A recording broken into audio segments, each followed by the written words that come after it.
रागादि रोगान सततानुसक्तान शेष काय प्रसूतान शेषान उत्सुक्य मोह रतिदान जगानाम यो पूर्व वैद्य नमस्तस्तु तस्मै।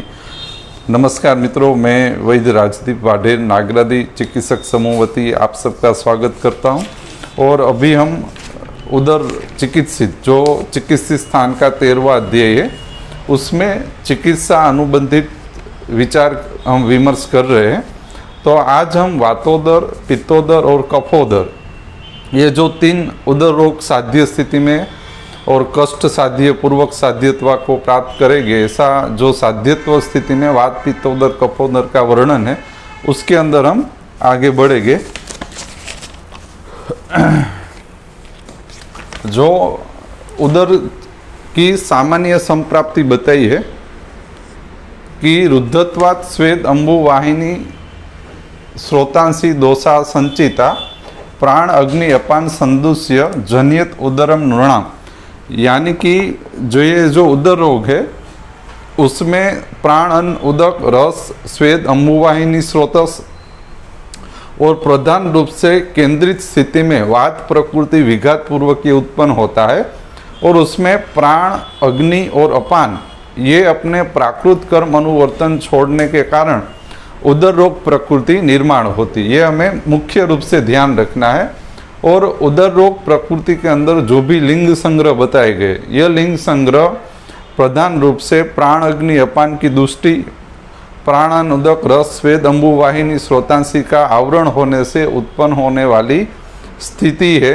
और यह लिंग संग्रह यदि आपके रोगी पुरुष में ज्ञात हो रहे हैं तो आपको यह समझना चाहिए कि प्रधान रूप से इसमें अधिष्ठान प्राण, अग्नि, अपान, प्राणन, उदक, रस और स्वेद, अंबुवाहिनी स्रोतस इसमें प्रधान रूप से दूषित हुए हैं, तभी यह लिंग संग्रह का जन्म हुआ है।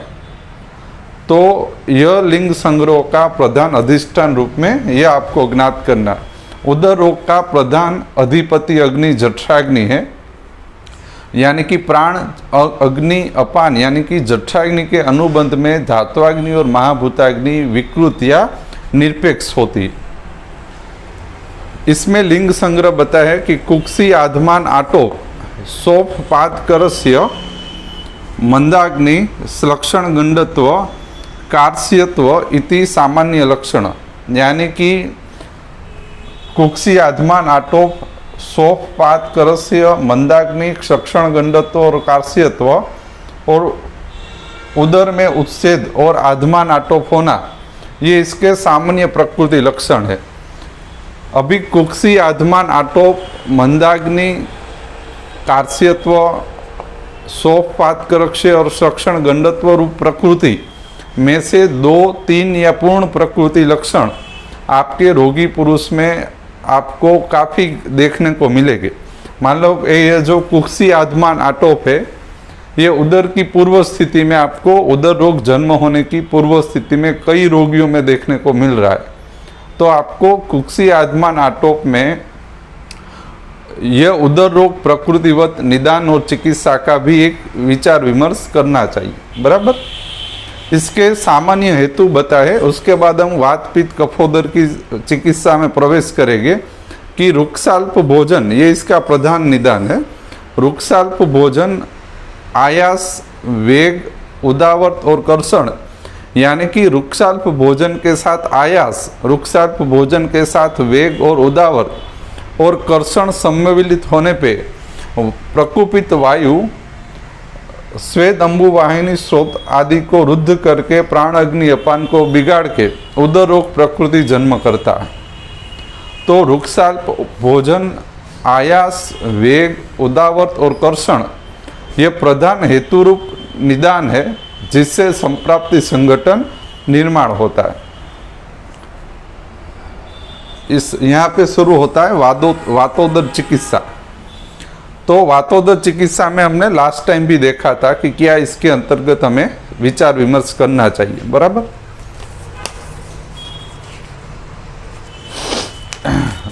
तो वातोदर चिकित्सा में मुख्य रूप से जो चिकित्सा का यहाँ पे निर्देश बताया गया है, बोले जी। वातोदर के अंतर्गत जो प्रधान रूप से चिकित्सा बताई गई है, यदि आप इसका अध्ययन करो तो इसका जो चिकित्सा संकलन है वो प्राण अग्नि अपान प्राणन उदक रस पुरुष मूत्र स्वेद यानी स्वेद अंबुवाहिनी स्रोतस, इसके आसपास और निदान यानी कि रुखसात भोजन आयास वेग उदावर्त और कर्षण हेतु और संप्राप्ति के अधिष्ठान, इसमें विघात करने हेतु जो जो भी चिकित्सा उपचार आवश्यक है उसका संकलन वातोदर पित्तोदर और कफोदर अंतर्गत वर्णित है। तो वातोदर चिकित्सा शुरू करने से पहले उसका हेतु वाला जो लिंग संग्रह है उसका यदि हम पठन करें तो कुक्षी पाणी पाद वृषण गत स्वैतु और उसमें अनियत वृद्धिहास होना वातोदर स्वैत, वातोदर का ये रूप है। कुक्षी पार्श्वशूल उदावत अंगमर्द पर्वभेद कार्स्य दौर्बल्य शुष्ककाश अरोचक अविपाक वातवर्च मूत्र संघ अधोगुरुत्व स्याव अरुण वर्ण नख नयन वदन त्वक मूत्र वर्च आदि और तनुशीत राजी संतत आहत आधमात उदर, तनुशीत राजी युक्त आधमात उदर, यह वातोदर का रूप बताया गया है। यानी कि ये जो वातोदर का यह जो भी रूप संग्रह इसमें बताया गया है उसमें प्राणन उदक रस पुरुष मूत्र स्वेद यानी कि यह जो सभी लिंग संग्रह प्राणन उदक रस पुरुष मूत्र स्वेद की वात द्वारा उत्पन्न होने वाली निरपेक्षता से उत्पन्न होने वाले लिंग संग्रह है। तो जो भी अभी चिकित्सा संग्रह बताया जाएगा वो प्रधान रूप से इस अधिष्ठानों में सापेक्षता किस तरह से हम उपार्जित कर पाए उसको ध्यान में रखते हुए वातोदर की चिकित्सा संग्रह बताया गया है। तो पहला वेला इसमें चिकित्सा सूत्र वातोदर में बताया गया है जो हमें सभी रोगी के अंतर्गत लागू करना चाहिए।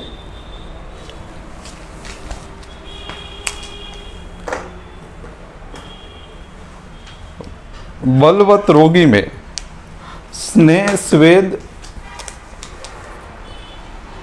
स्वेद पूर्वक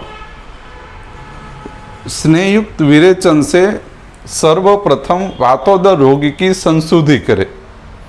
बराबर।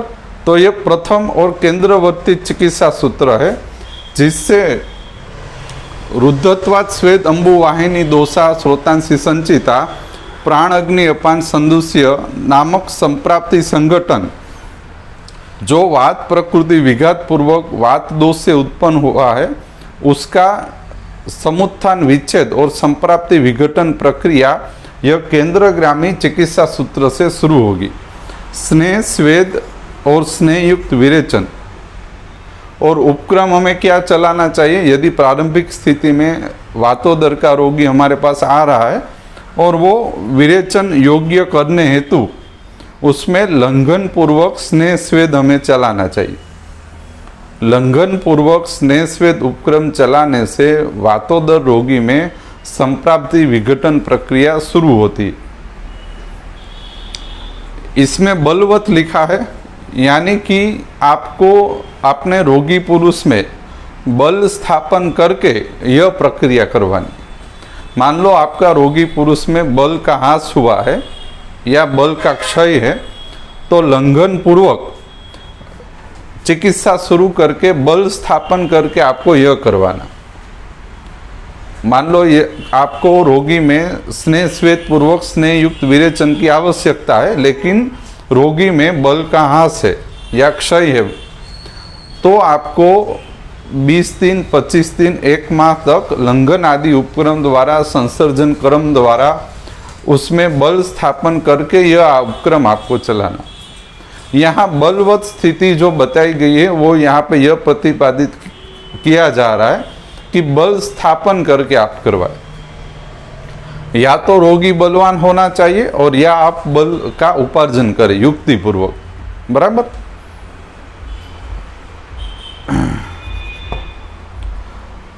स्नेह स्वेद पूर्वक स्नेहयुक्त विरेचन लंघन स्नेहन स्वेदन से क्या सिद्ध होगा? कोष्ठ शुद्धि होगी। वात प्रकृति वैकारिक वात प्रकृति में विघात उत्पन्न होगा। प्राण अन्न उदक रस प्राण अन्न उदक रस और जठराग्नि अपना प्राकृत कर्म अनुवर्तन से जुड़ेगी। कोष्ठ शुद्धि, जठराग्नि, प्राण अग्नि अपान, प्राण अन्न उदक रस अपने प्राकृत कर्म अनुवर्तन से कोष्ठ शुद्धि पूर्वक जुड़ेंगे। यहाँ पे जो स्नेह स्वेद स्नेहयुक्त विरेचन है, ये लंघन की 10 प्रकार की जो प्रक्रिया है, इसमें चतुष्प्रकार संशुद्धि के भाग के रूप में यहाँ आपको विरेचन प्रक्रिया करवानी। बराबर। तो प्रथम जो संशोधन है उससे कोष्ठ शुद्ध होगा, वात प्रकृति विघात होगी, प्राणन उदक रस और जठराग्नि प्राकृत कर्म अनुवर्तन को प्राप्त करेगी। ये लंघन पूर्वक आपको करवाना है। तो लंघन के गुण संग्रह क्या है?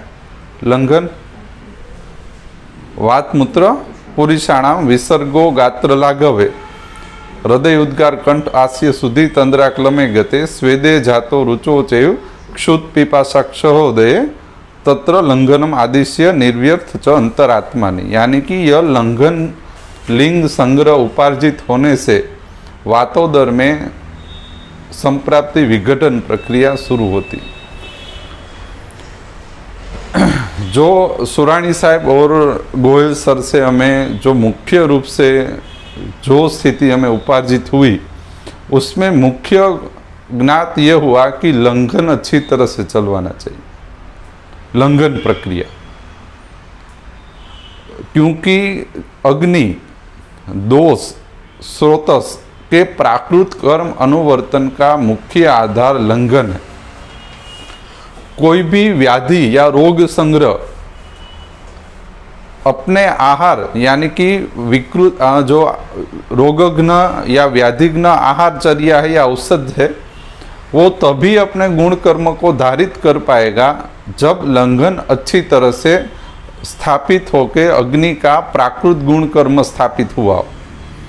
यदि अग्नि प्राकृत गुण कर्म को धारित ना की हो तो आहार और औषध अपना गुण कर्म कर पाते नहीं है। यानी कि मान लो कुष्ठघ्न अनपान है, मग मेथी जौ सामो हरिद्रा, लेकिन जठराग्नि और धात्वाग्नि की सापेक्ष स्थिति ना हो तो मग मेथी जौ सामो हरिद्रा कुष्ठघ्न कर्म कर पाते नहीं।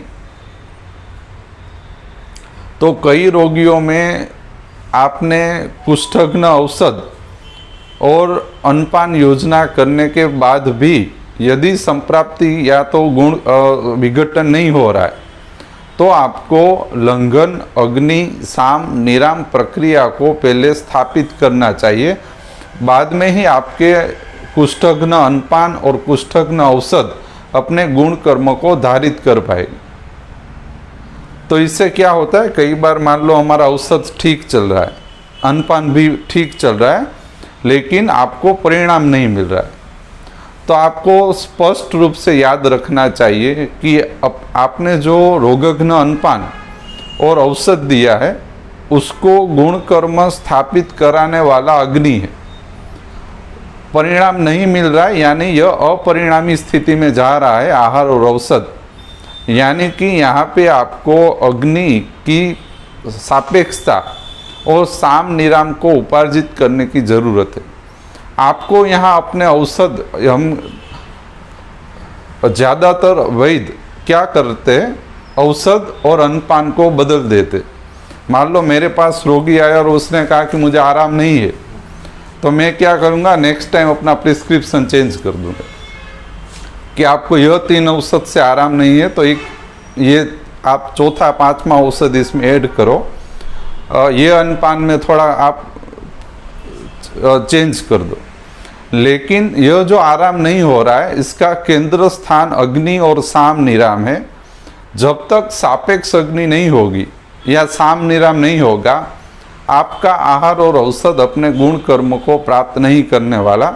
नेक्स्ट विजिट में भी आपके रोगी की सेम फरियाद रहेगी। मैंने देखा है कि हमारा जो वैद्य समूह है, फिर आप थक जाओगे। औसत को बदला चेंज करते करते, अनपान की योजना करते करते आप थक जाओगे। इससे अच्छा है कि आप अच्छी तरह से लंघन उपक्रम चलाएं। सुराणी साहब के पास यदि आप सीखने जाओ तो वो 5-6 साल से लंघन ही सिखाते हैं। 5-6 साल तक मैंने देखा है सिर्फ लंघन प्रक्रिया किस तरह से चलानी चाहिए, क्या क्या अन्नपान देना चाहिए, यही आपको सिर्फ एक ही वस्तु सिखा दे, लंघन प्रक्रिया करो।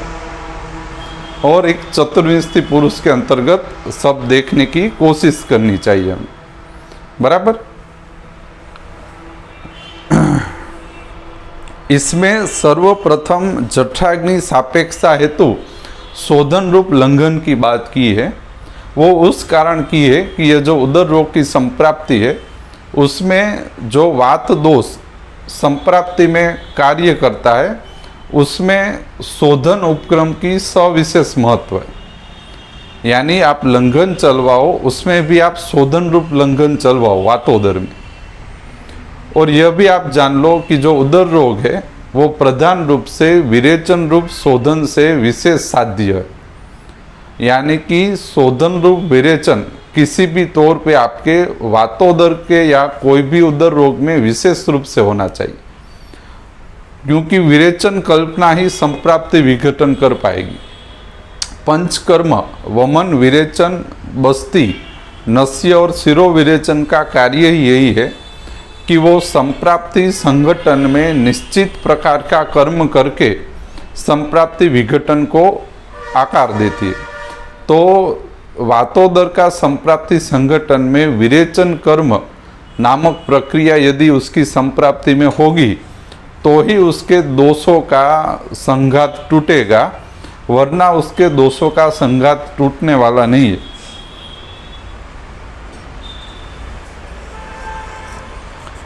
ये इसमें सीखने लायक है कि पंचकर्म शोधन औषध का किस तरह से हमें उपयोग करना चाहिए।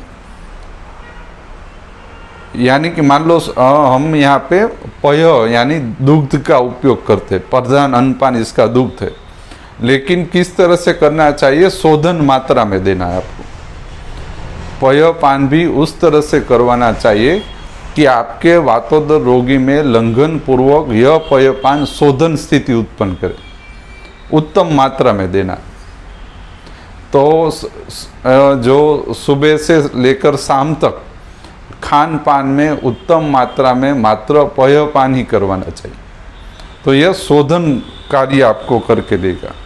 हते दोषे परिम्लान उदरे, क्या करना चाहिए, मान लो संशुद्धि हो जाए, उसके बाद उदर में आपको आवेष्टन निर्देश है, आवेष्टन करना चाहिए। पटबंधन करके आपको शुद्धि के बाद उदर रोगी में पटबंधन करना चाहिए। इससे क्या होगा, पुनः पुनः अवकाश न मिलने से उदर का पुनः आधमान नहीं होता, बराबर। यह मान लो आपने इतना चलवाया, तो मेरे ख्याल से जो सिर्फ जठराग्नि और कोष्ठाश्रित उदर संग्रह के लिंग संग्रह है, ऐसे वातोदर का रोगी सिर्फ यह प्रथम उपक्रम से पूर्ण रूप से साध्यता को प्राप्त करेगा। लेकिन यदि संप्राप्ति में आगे जाके रस स्रोतस पुरुष मूत्र स्वेद यदि रुद्ध हो गए हैं, तो आपको इसके बाद जो चिकित्सा संग्रह बताया गया है उसका उपयोग करना है। इसमें क्या लिखा है कि यदि दोष अतिमात्र उपचय, मान लो कोष्ठ से आगे शाखा मर्मास्थि संधि में वातोदर में यदि दोष उपचय है, तो आपको क्या करना है, स्रोतो मार्ग निरोधत्वात्। यदि इसमें क्या होगा, यदि आपने स्नेह स्वेद विरेचन करवाया तो भी आपके 4 से 5 लिंग संग्रह ऐसे ही रह जाने वाले, वो ठीक नहीं होंगे। तो उसके हेतु आपको इसके बाद के चिकित्सा सूत्रों को चलाना है। क्या करना है, पुनः पुनः नित्य विरेचित। ऐसे वातोदर के रोगी में पुनः पुनः नित्य विरेचन करवाना चाहिए कि समयांतर पे बार बार उसको विरेचन देते ही रहना चाहिए। इससे क्या होगा, शाखा मर्मास्थि संधि आश्रित लिंग संग्रह साध्यता को प्राप्त करेगी। तो इससे यह ज्ञात होता है कि यदि आपने शोधन रूप लंघन या लंघन प्रक्रिया आपने चलवाई है, फिर भी कुछ लिंग संग्रह बाकी रह जाते, तो पुनः पुनः लंघन रूप प्रक्रिया आपको समयांतर पे चलवानी चाहिए। इससे शेष लिंग संग्रह साध्यता को प्राप्त करते बराबर, कि भाई 1 मास हमने लंघन करवाया, बाद में कुछ आपने पथ्य दिए, तो आप कुछ समयांतर पे वापस लंघन शुरू करवा सकते हो। समयांतर पे पुनः पुनः विरेचित शोधन रूप विरेचन और आप उपवास रूप लंघन भी करवा सकते हो। 200 प्रकार के लंघन समय समयांतर पे आप वापस करवा सकते हो। इससे क्या होगा, अग्नि में स्थिरीकरण आएगा, बल में स्थिरीकरण आएगा और आपके आहार अन्न औषध अपने गुण कर्म योग्य रूप से धारित कर पाएंगे। कैसे रोगी में नित्य विरेचन करवाना चाहिए, तो वातोदर में हमने देखा कि सामान्य हेतु में रुक्षाल्प भोजन, आयास, वेग, उदावत और कर्षण, यह 5 इसके प्रधान निदान बताए गए। जो वातोदर रोगी में निदान में वेग और उदावत का रोल हो, जो निदान के अंदर उदावत और वेग सम्मिलित हो, ऐसे वातोदर के रोगी को पुनः पुनः विरेचन करवाना चाहिए। उदावत और वेग रूप निदान में पुनः पुनः विरेचन आपको देना चाहिए, बराबर। दूसरे वातोदर रोगी में यदि दौर्बल्य और कर्षण हुआ हो तो क्या करे, दौर्बल्य और कर्षण, जो वातोदर में एक रुक्षाल्प भोजन है, एक वेग उदावत है और एक कर्षण बताया गया। यदि दौर्बल्य और कर्षण की स्थिति वातोदर के रोगी में ज्ञात हो, सो शुद्धि और संसर्जन कर्म पश्चात क्षीर बलार्थे पायेत उत्तमम, यानी कि बल हेतु और कर्षण नाश हेतु उत्तम मात्रा में क्षीर पान करवाए और उत्क्लेश होने पे उसको अनुक्रम से कम करे, बराबर। तो दौर्बल्य एक वातोदर की एक अलग अवस्था, एक अवस्था भेद है कि या दौर्बल्य है, वातोदर की एक अवस्था भेद में उदावत और वेग सम्मिलित है या नहीं है, और एक अवस्था में रुक्षाल्प भोजन रूप यदि निदान संग्रह है, तो आपको उस तरह से जाना होगा। इस जो वातोदर के रूप है उसमें प्राणन उदक पूर्ण रूप से कोष्ठाश्रित है, वो प्रथम स्नेह स्वेद स्नेह विरेचन चलाने से साध्यता को प्राप्त करेगी। लेकिन पुरुष मूत्र स्वेद पक्वाशय, यहाँ पे जो दुष्टि लक्षण वातोदर में बताए गए, यहाँ पे जो रोगी हो तो आपको पुनः पुनः विरेचन देके वेग उदावत और पुरुष मूत्र स्वेद तक शुद्धि करनी चाहिए, बराबर। इसीलिए उसी तरह से विरेचन आदि का वर्णन है। दौर्बल्य जो रस की स्थिति में बताया गया है, दौर्बल और कर्षण वातोदर की रसवाह स्रोतोदुष्टि से उत्पन्न होता है, तो उसमें रस स्थापन हेतु उत्तम मात्रा में क्षीरपान करवाना चाहिए। उसका कारण क्या हमने लास्ट टाइम बताया गया था कि जो रसकरण प्रक्रिया है उसमें क्षीर और घृत, यह क्या है, उत्तम रसायन है। कहाँ पे लिखा है, अनपान चतुष्ट में क्षीर और घृत क्या है, रसायन नाम श्रेष्ठम बताया गया, बराबर। फिर दूसरा इसमें लिखा है, यदि उदावर्त हो तो पुनः पुनः विरेचन के पश्चात आस्थापन बस्ती का उपयोग करें। उदावर्त के अंतर्गत कर्षण और रुक्षता यदि प्राप्त हुई हो तो अनुवासन बस्ती का उपयोग करें। तो आस्थापन और अनुवासन बस्ती का अंतर्गत इसमें उल्लेख है। इसमें क्या लिखा है कि स्फुरण, आक्षेप, संधि स्फुटन, त्रिक अर्ति और बद्धवीड़वात, वो लास्ट टाइम हमने कहा था कि रुक्ष गुण की वृद्धि के कारण हमारे शरीर के अंतर्गत स्फुरण, आक्षेप, संधि स्फुटन, त्रिक अर्ति और बद्धवीड़वात उत्पन्न होता है। तो उसमें अनुवासन बस्ती प्रयोग करें। तो आपके पास आने वाले रोगी में यदि यह रूप संग्रह है तो आपको समझना चाहिए कि यह रूक्ष गुण से उत्पन्न होते। अन्नपानचर्या में क्या बताया गया है? अविरेच्य दुर्बल कर्षित सुकुमार शिशु में सर्पी यूस मांसरस ओदन बस्ती अभ्यंग अनुवासन, यह इसका स्वश्रुत और अन्नपान है। किसका? उदर, वातोदर का। सर्पी यूस मांसरस ओदन बस्ती अभ्यंग अनुवासन बस्ती, इसका आपको स्वश्रुत और अन्नपान में वातोदर में नित्य प्रयोजन करना चाहिए। बरोबर। आस्थापन बस्ती हेतु 10 मूल क्वाथ का उपयोग करें वातोदर में। अनुवासन बस्ती हेतु एरंड तेल और तिल तेल का प्रयोग करें और 10 मूल क्वाथ सिद्ध एरंड तेल और तिल तेल का प्रयोग करें। क्वाथ है वो आस्थापन बस्ती में और तेल अनुवासन बस्ती में देना चाहिए। दूसरा 10 मूल क्वाथ एरंड तेल और तल तिल सिद्ध आस्थापन और अनुवासन बस्ती प्राण अग्नि अपान पुरुष मूत्र स्वेद रस पे कार्य करती। तो जब भी आपको प्राण अग्नि अपान रस पुरुष मूत्र स्वेद में और पक्वाशय उदावर्त में संप्राप्ति विघटन करना हो तब आप आस्थापन अनुवासन में 10 मूल क्वाथ एरंड तेल और तिल तेल का प्रयोग करें। बराबर। अब आता है पित्तोदर चिकित्सित। दूसरा हमने एक ये भी बात की थी कि जो हमारा औषध संग्रह है उसमें 2 विभाजन है, एक आहार प्रधान औषध है और एक वीर्य प्रधान औषध है। इंद्रयवादी, नीलिनी, सुदर्शन, गुगड़ आदि कल्पना जो है वो वीर्य प्रधान कल्पना है और इसका प्रयोजन लंघन, कोष्ठ, जठराग्नि, साम निराम होने के पश्चात प्रकृति स्थापन हेतु और शोधन हेतु उपयोग होता है।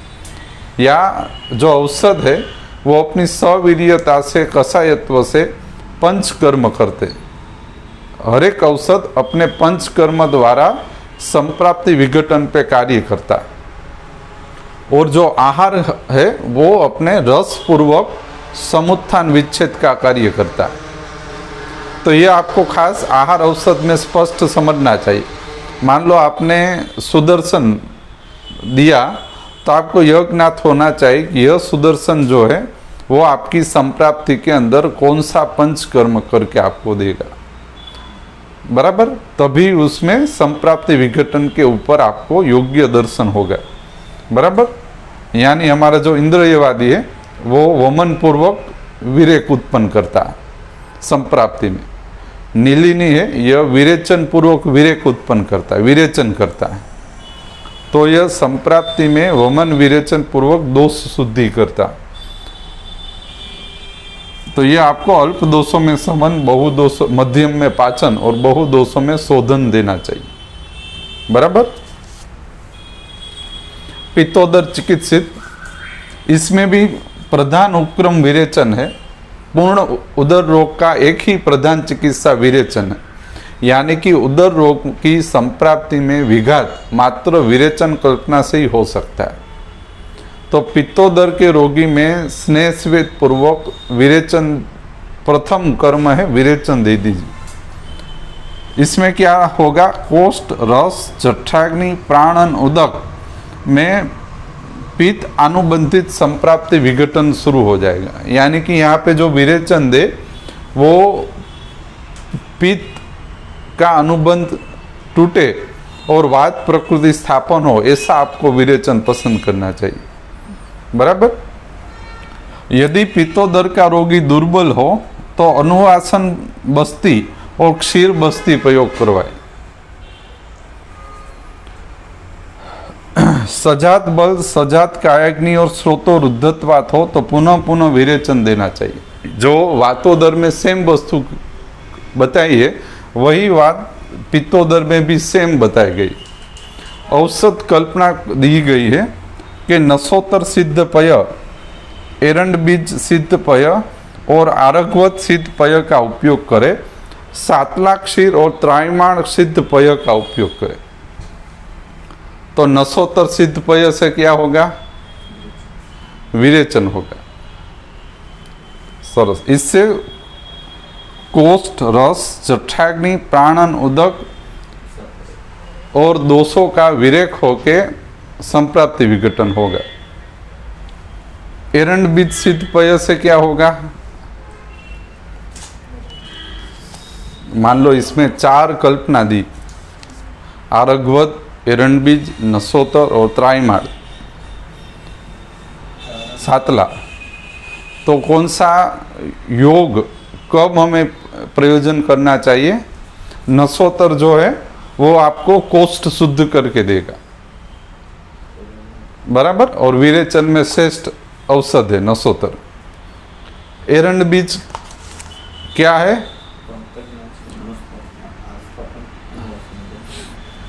एरंड बीज में एरंड बीज सिद्ध पेय पूर्वक विरेचन यदि हम करवाते हैं तो पहले तो पित्तोदर के रोगी के अंदर जितना प्राणवाही स्रोतों दुष्टि या प्राणवाही प्राणअग्नि अपान की पित्तोदर में निरपेक्षता है प्रधान रूप से, तब आप एरंड बीज सिद्ध पेय का उपयोग करें।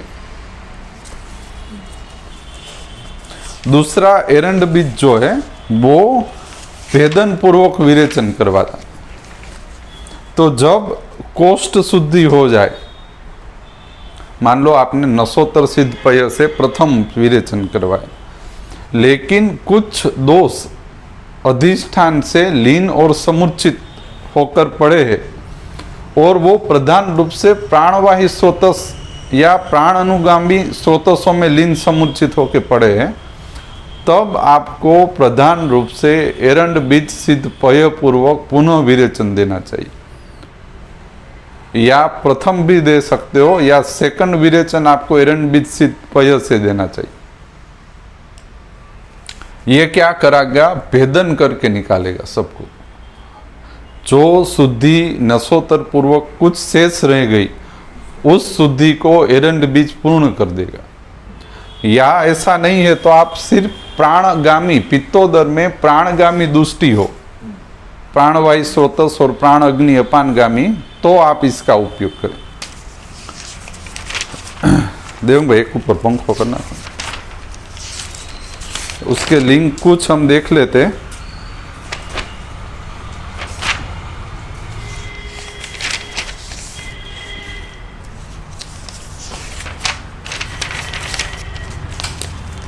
जैसे कि इसमें कुछ लिंग संग्रह बताए कि दह्येत, दुह्येत, धूप्येत, उष्मायेत, स्विद्येत, क्लिद्येत, मृदुस्पर्श, ये पित्तोदर के लिंग संग्रह इसमें बताए गए।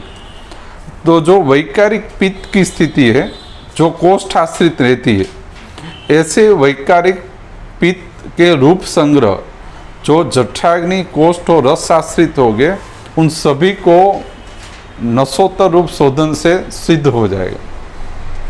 आप समझ गए?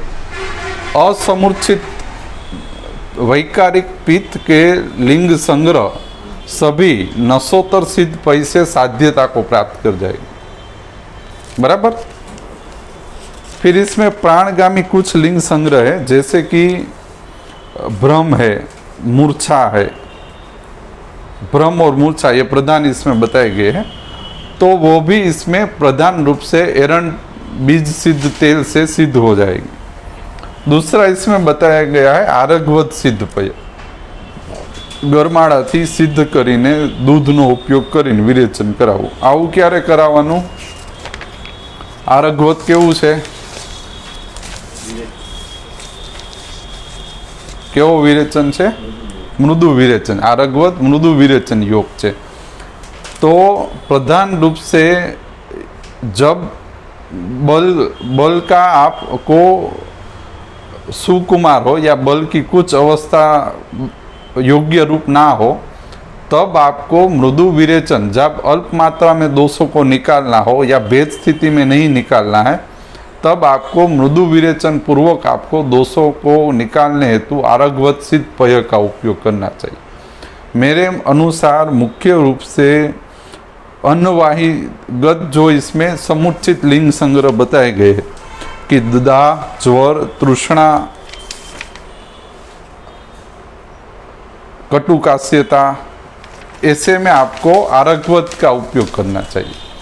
जो अनुवाही स्रोतस आश्रित लिंग संग्रह है, जो नसोत्तरसित पय से भी अभी कुछ ठीक नहीं हुए, तो इसमें आप मृदु विरेचन देकर उसको सिद्ध करो। यदि इसमें भी आप मान लो अनुवाही स्रोतस के लिंग संग्रह कुछ शेष रह जाते, इसमें दाह, ज्वर, तृष्णा लिखा है पित्तोदर के लिंग में, तो उसमें एरंडबित सिद्ध पय योग्य नहीं है। आप समझे? ये क्या करेगा, प्राण, अग्नि, अपान और प्राणगामी अधिष्ठानों पे अपना भेद कर्म पूर्वक दोषों को निकालेगा। लेकिन जब तृष्णा, ज्वर, दाह आदि लिंग संग्रह रह जाते हैं, तब आप यह मृदु विरेचन का उपयोग करें। यह प्रधान रूप से अन्नवाही स्रोतसगामी अधिष्ठानों में से दोष को निकालने, सुखपूर्वक निकालेगा। फिर आता है सातला और त्राईमाड़। यह क्या है? तीक्ष्ण विरेचन। बराबर। तो पित्तोदर में यह एक तीक्ष्ण विरेचन कल्पना लिखी। यह कब करे? जब पित्तोदर में मर्मास्थि संधि, पुरुष मूत्र, श्वेतगत लिंग संग्रह रह गए हो, तब आप ये तीक्ष्ण विरेचनों का उपयोग करें। और इसका दूसरा यह भी एक अच्छा आधार है कि मर्मास्थि संधिगत पुरुष मूत्र, श्वेतगत लिंग संग्रह मृदु विरेचन से निकल नहीं पाएंगे। आपको अवश्य में तीक्ष्ण विरेचन ही देना चाहिए। तो सातला और त्राईमाड़ उस पर कार्य करेगी। तो इसमें क्या ठीक होगा? तो इसमें लिखा है हरिद्रत्व, त्वक, नख, नयन, पुरुष मूत्र, स्वेद आदि। तो यह क्या है? पुरुष मूत्र स्वेद के पूर्ण विकृति स्थिति है। यदि आप इसको ठीक करना चाहते हो और यदि ये नहीं हो पा रहा है, तो उसमें एक तीक्ष्ण विरेचन का उपयोग आपको करना चाहिए। बराबर। पित्तोदर में यदि कफ हो, अब इसमें आपको किस तरह से ज्ञात होगा? पित्तोदर में यदि कफ वर्गीय अधिष्ठान दुष्टि लक्षण मिल रहे हो, यानी कि रसगामी और उदकवाही स्रोतसगामी दुष्टि लक्षण आपको पित्तोदर में मिल रही हो कि भाई अरोचक, दौर्बल्य, इसमें ज्वर आदि लिखा है, तो क्या करे? गौमूत्र सिद्ध पय दे। गौमूत्र सिद्ध पय करके विरेचन करवाए। सवात हो तो तिक्त, सर्पी और पय सिद्ध विरेचन करवाए। पुनः पुनः क्षीर प्रयोग, पुनः पुनः बस्ती और पुनः पुनः विरेचन पित्तोदर में देने से पित्तोदर साध्यता को प्राप्त करता है। कफोदर चिकित्सा, प्रथम इसमें लिखा है बलिन को विरेचन देना चाहिए, लेकिन विरेचन में यहाँ पे सविशेष रुक्ष विरेचनों का प्रधान उपयोग करना चाहिए। इससे कोष्ठ, रस, जठराग्नि, प्राणन, उदक में कफगामी अनुबंध टूट जाएगा। और संसर्जन कर्म में क्या करे? कटु क्षार युक्त अन्नपान से संसर्जन कर्म चलाए। कटु और क्षार युक्त अन्नपान से संसर्जन कर्म आपको चलाना चाहिए। गौमूत्र पान, अरिष्ट पान, चूर्ण, अयस्कृति और क्षार तेल पान का कफोदर में उपयोग करें। 1 से 2 सूत्र ही इसमें लिखे। गौमूत्र पान से क्या होगा? कफोदर के कोष्ठ से आगे जाके शाखागत लीन दोषों को तोड़ने का काम गौमूत्र पान करेगा। कहाँ तक करेगा? मांस और मेद तक, क्योंकि कफ वर्गीय धातु हमारे शरीर में रस, मांस, मेद, जब मांस मेद तक लिंग संग्रह या समुचित स्थिति दिखाई दे, तब आपको गौमूत्र पान करवाना चाहिए। लेकिन इसमें उदक और रस शुद्धि तक इसका उपयोग करें। फिर आता है अरिष्ट पान। अरिष्ट कब करना चाहिए? अरिष्ट पान कफ और वात प्रधान स्थिति में। दूसरा, जो आपके अन्नपान आप दे रहे हो कटुक्षार आदि युक्त, उसकी उत्तम स्थिति धारित हो और कफ वात का उत्पन्न ना हो, कफ और वात जन्म ना ले, जिससे समुत्थान विच्छेद प्रक्रिया हो, इसी कारण अरिष्टपान करवाए। अरिष्टपान उसके ऊपर मुख्य रूप से कार्य करता है। तो यह मुख्य रूप से कोष्ठ और रस की उत्तम स्थिति प्राप्त करने हेतु अरिष्ट आसव अरिष्ट का उपयोग होता है। आसव अरिष्ट अन्नपान विधि विधान में आता है और यह कोष्ठ और रस की उत्तम स्थिति उत्पन्न करता है। चूर्ण कल्पना कफ और वातघ्न कल्पना है, चूर्ण कल्पना, और कोष्ठ शुद्धि करती। जब कफोदर में कोष्ठगत स्थिति सविशेष दुष्टि लक्षण आपको मिल रहे हैं, तब ये कटुक्षार युक्त जो आप औषध संग्रह पसंद करें तो उसमें चूर्ण कल्पना ले, वटी अवले आदि ना ले, चूर्ण कल्पना ही दे। कफ और वात के रोगी में चूर्ण कल्पना से ज़्यादा परिणाम मिलता है। अयस्कृति अयस्कृति कल्पना शाखा और दौर्बल्य में प्रयोजन करे।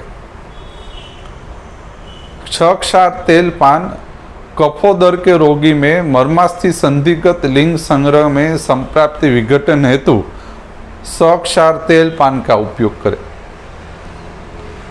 समस्तोदर में मिश्र उपचार करे, यानी कि गौरव कफोदर के जो रूप है, गौरव, अरोचक, अविपाक, अंगमर्द, सोफ, यह लिंग संग्रह में गौमूत्र पान बहुधा उपयोगी होगा, क्योंकि इससे उदक और रस शुद्धि होती। फिर प्राणवाही स्रोतस्गामी कफोदर में लिंग है कि भाई अनिंद्रा, काश, श्वास, ऐसे लिंग संग्रह में मुख्य रूप से औषध में गौमूत्र और चूर्ण कल्पना सविशेष देनी चाहिए। और नख, नयन, वदन, त्वग, मूत्र आदि शुक्लत्व और शुक्ल राजी जन्म, गुरु, स्तिमि, स्थिर, कठिन उदर, दौर्बल्य में क्षार तेलपान आदि का उपयोग करना चाहिए। बराबर। तो यहाँ तक हम रखते हैं और इसके बाद का जो चिकित्सा क्रम है वो हम इसके बाद आगे बढ़ेंगे।